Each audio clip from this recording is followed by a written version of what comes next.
s'adorait avec mes frères et sœurs. Je voulais vraiment avoir le même schéma que mes parents. Ma mère avait rencontré mon père hyper jeune, à 15 ans. Je voulais pareil, le prince charmant à 15 ans, qui sait qui t'aime, qui va t'épouser, 3 enfants. Enfin, je voulais vraiment faire exactement la même chose. Je voulais être ma mère, en fait. Et donc j'étais persuadée que quand moi j'allais avoir des enfants, je serais pareil. Mais je suis pas elle, en fait. J'aimais tellement ma mère que j'avais besoin de suivre ses traces, mais trop, en fait. Et je me suis dit que je serais heureuse comme ça, sans m'en rendre compte, et en fait je l'étais pas.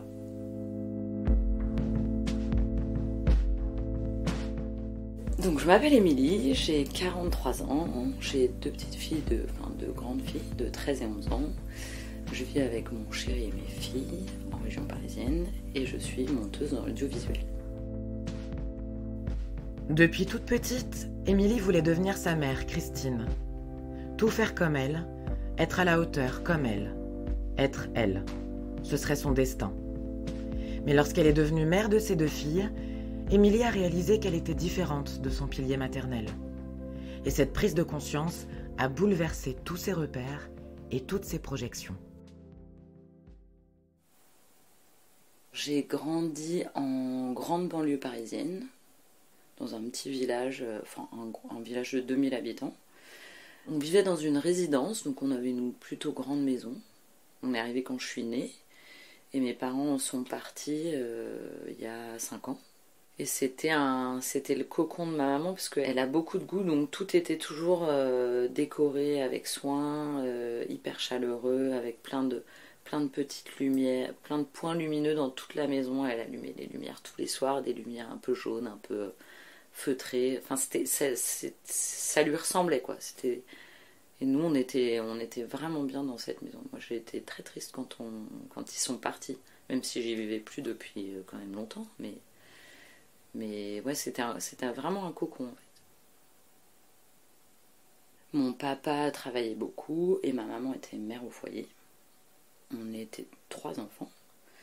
Donc c'est maman qui s'occupait de nous tout le temps.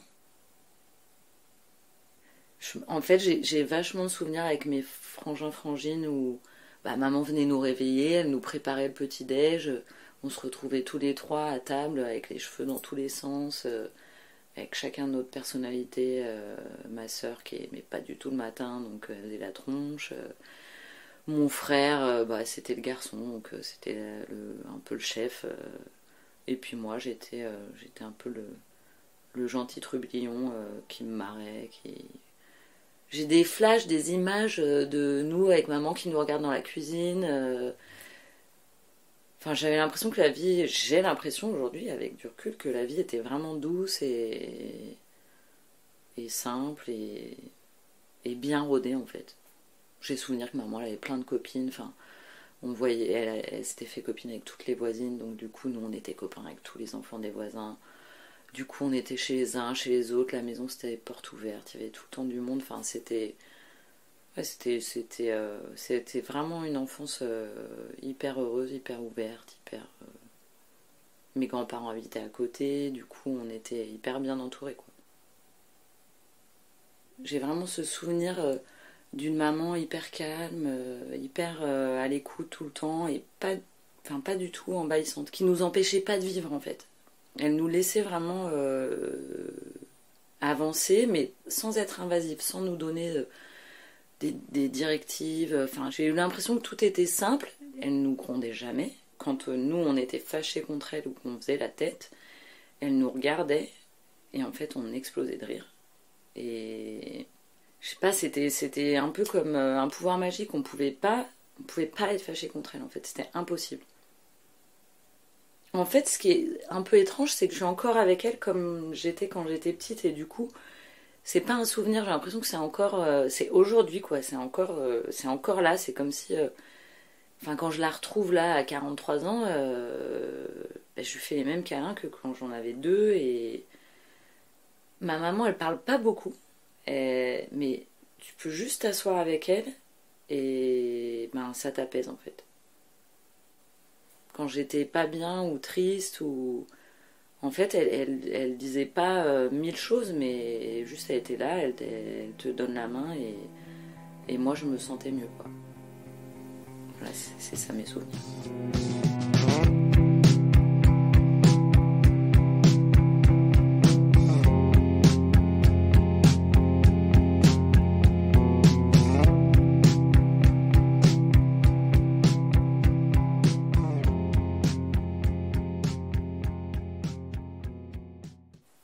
Je racontais tout à ma mère. Je lui ai raconté vraiment tout. Je lui ai raconté ma première clope, mon premier mec. Enfin, et même après, jusqu'à maintenant, je lui raconte tout. Elle sait tout de moi. Je pense que c'est la première personne à qui. Enfin, une des premières personnes à qui je parle.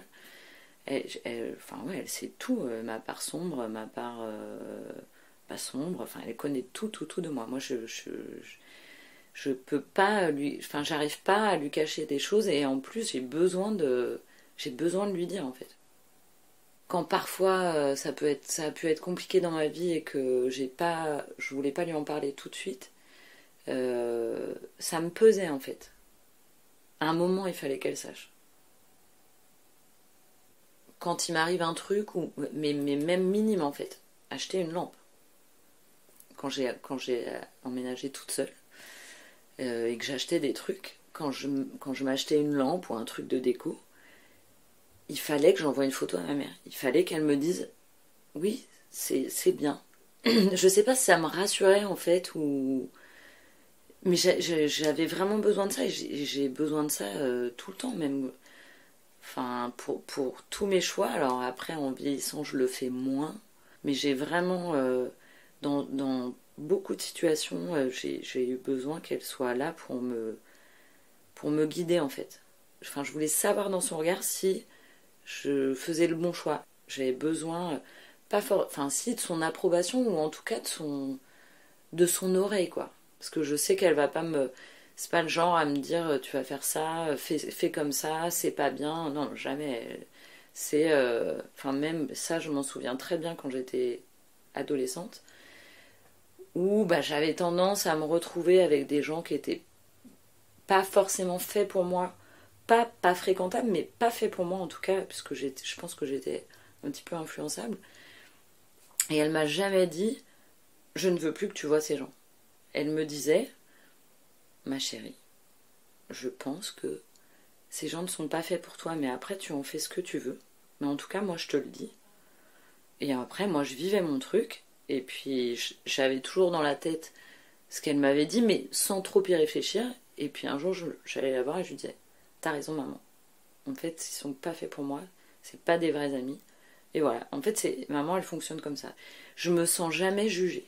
Voilà. Comment tu l'apercevais en tant que femme, ta mère? Bah, moi, je la trouvais magnifique et je la trouve toujours magnifique. Pour moi, c'était la plus belle femme du monde.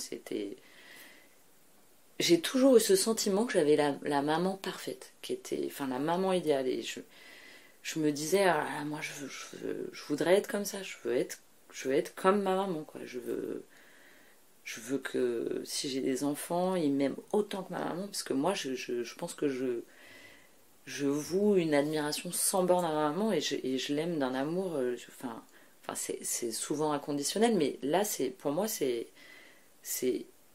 plus que fort. Je sais pas, je sais même pas décrire tellement c'est fort, quoi.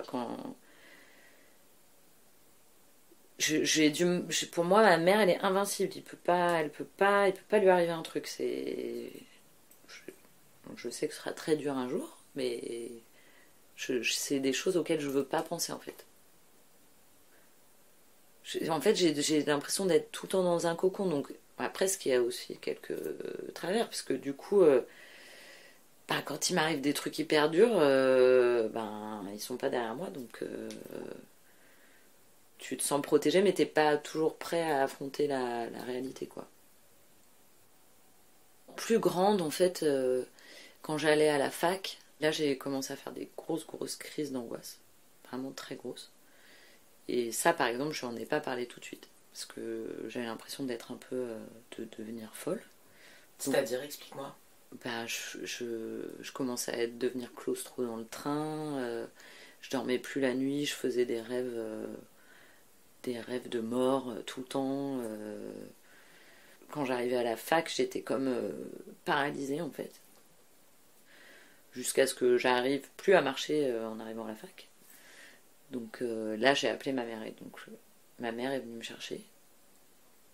Et en fait, elle m'a emmenée tout de suite voir notre médecin de famille qui m'a conseillé de voir quelqu'un et moi je voulais pas, je me sentais pas de voir un psy à l'époque. Et il m'a mis sous anxiolytique et tout, mais j'ai vraiment ce souvenir d'un soir, le soir où elle a découvert, enfin où je lui ai dit que ça allait pas bien. Je me suis couchée et en fait je pouvais plus dormir parce que je faisais tout le temps le même rêve de mort, de mort, de mort. Et en fait, elle est restée assise à côté de moi. J'étais assise dans mon lit avec la lumière allumée parce que je pouvais plus éteindre la lumière. Et elle est restée assise à côté de moi, je pense, je sais pas, 5 heures. J'avais 19 ans, quoi. J'avais pas 5 ans, quoi. Donc, elle a pas paniqué. Je pense que vraiment, sortir de mon cocon, c'est quelque chose de... C'est très compliqué, en fait. Moi, j'étais tellement en besoin de ma maman. En fait, devenir une adulte, ça a été, je pense, compliqué. Même si je pense que j'ai tout bien géré, etc. J'ai fait tout bien. Mais dans ma tête, ça a été compliqué. En fait, je me sentais pas d'être loin de ma maman. Quand je n'ai pas eu ce que je voulais à la fac, ma mère m'a dit pars 1 an à l'étranger, fais jeune fille au père, on va trouver une famille, enfin, fais ton expérience. Mais je pouvais pas, en fait. Je lui ai dit non, j'y arriverai pas. En fait, on n'avait jamais bougé de cette maison, on avait toujours... vraiment eu, après, avec du recul, tu vois plein de trucs, mais en tout cas, à cet âge-là, pour moi, tout était... c'était bien là où j'étais, quoi. J'avais envie de grandir, j'avais envie de faire plein de trucs, de sortir, etc. Mais je voulais que ce soit facile de retourner chez moi, dans ma chambre, dans mon cocon, si j'en avais besoin. Qu'est-ce qui est difficile pour toi dans le fait de devenir adulte ?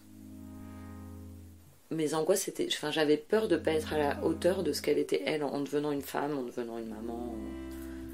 Parce que je l'ai trouvé tellement parfait, moi, que comment j'allais faire, moi, pour être à la hauteur de ce qu'ils étaient, eux, en fait.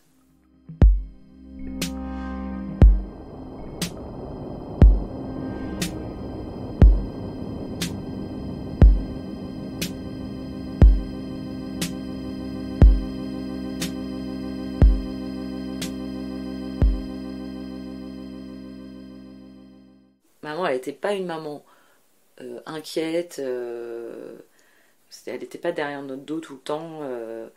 Attention, il va tomber. Non, non, pas du tout. Elle était hyper cool. Mais elle était là.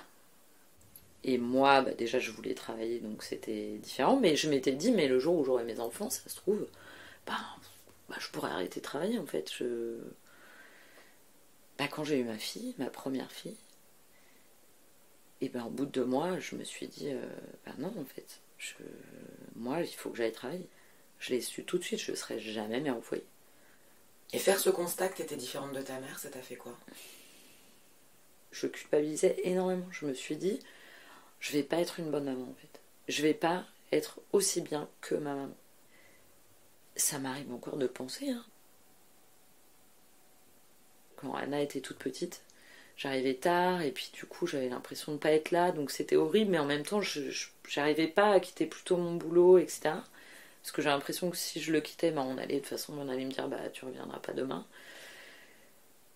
Donc j'étais en lutte avec moi-même, en fait. J'étais hyper contente d'aller au boulot, mais en même temps j'avais envie de rentrer, mais en même temps je rentrais pas. Enfin, c'était très compliqué dans ma tête parce que justement je pense que j'avais un schéma trop marqué, que je suis rentrée de plein pied dans ce schéma, que du coup on a commencé à avoir un système familial qui était basé sur ce schéma. Je pense qu'on n'avait pas vraiment créé notre schéma à nous, et du coup j'étais un peu dans l'abnégation, comme ma mère, voilà. Et puis en fait, comme j'étais pas... on n'avait pas du tout la même vie que mes parents avaient à l'époque, etc. Mon mec était pas mon père, moi j'étais pas ma mère. Nos filles, c'était pas mes frères et sœurs et moi. Et du coup, en fait, quand j'ai eu ma deuxième fille, et que ça devenait plus compliqué d'avoir des moments à soi, bah en fait, moi j'ai pété un plomb en fait. Toutes mes certitudes, tous mes schémas en fait, enfin tout le schéma dans lequel j'avais grandi, pour moi, il a volé en éclats à ce moment-là.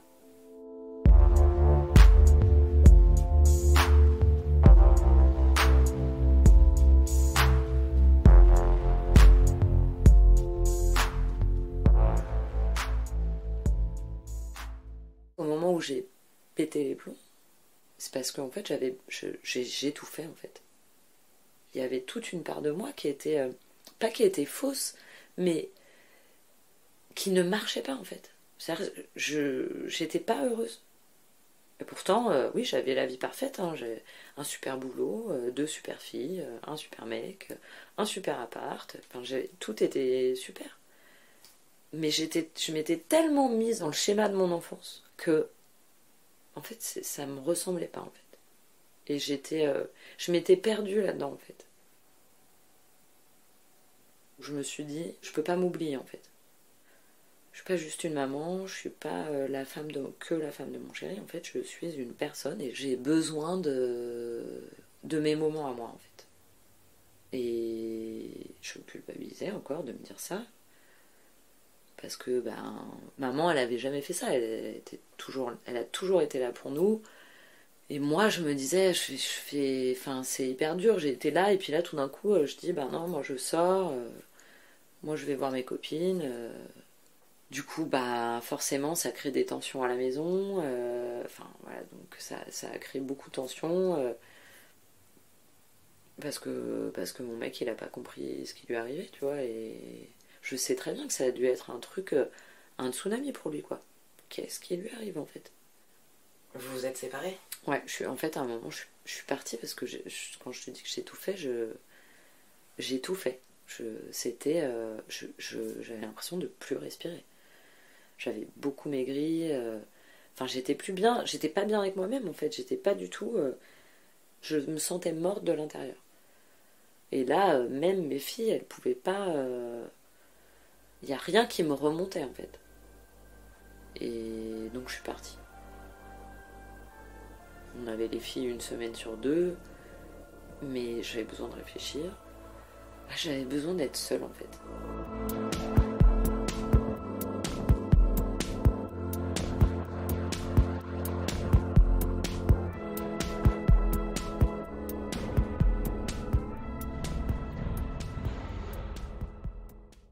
Au bout de 6 mois, je suis retournée chez moi. On s'est remis ensemble avec Franck.